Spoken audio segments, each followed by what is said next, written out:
राम राम सभी भाइयों को। अभी एक जानकारी मिली है कि कुछ दिन पहले रणवीर सुभाष को रिमांड पे लिया गया था किसी केस के अंदर।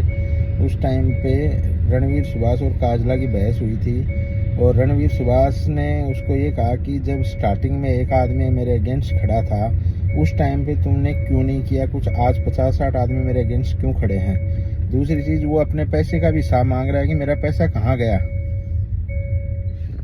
और इन्हीं बातों को लेके उनमें आपस में विवाद हो रहा है। और रणवीर ने ये भी कहा है कि मेरी तबीयत खराब हो रही है, मुझे जल्द से जल्द बाहर निकालो।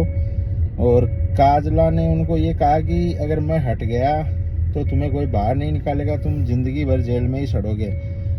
तो मुझे ये जानकारी पता चली कि रणवीर सुभाष का पूरा पैसा इसने ठिकाने लगा दिया कहीं ना कहीं, और अब उनके हाथ में कुछ नहीं है, वो चाह के भी कुछ नहीं कर पा रहे हैं। तो अगर ये बात झूठी है तो काजला हम में से 2 आदमियों को लेके जाए और आमने सामने बात करे।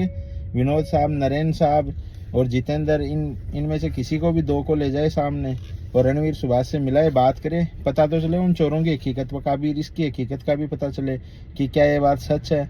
अगर ये बात सच है कि इसने पूरा पैसा ठिकाने लगा दिया, जितनी भी लिक्विड मनी थी, तो ये आदमी अब साइड होने वाला है और सबको यही बोलेगा तुमको जो अच्छा लगे वो करो, तुम लोगों ने मेरी बात नहीं मानी, अब मेरा तुम लोगों से कोई लेना देना नहीं है।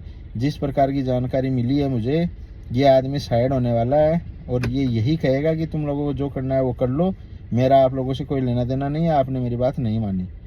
तो इस चीज़ की सच्चाई का पता चले और ये हम में से 2 आदमी, चाहे नरेंद्र सर विनोद साहब को ले जाए, जितेंद्र को और नरेंद्र को ले जाए, किन्हीं को भी 2 आदमियों को ले जाए और आमने सामने उनसे बात हो, पता लग जाएगा कि इसकी हकीकत क्या है, कि वो पैसे नहीं देना चाहते या ये देने नहीं दे रहा है, कहाँ गड़बड़ हो रही है। तो अदरवाइज ये पूरा लिक्विड मनी गायब करके यहाँ से खुद गायब होने वाला है, जानकारी जो मिली है उसके अनुसार।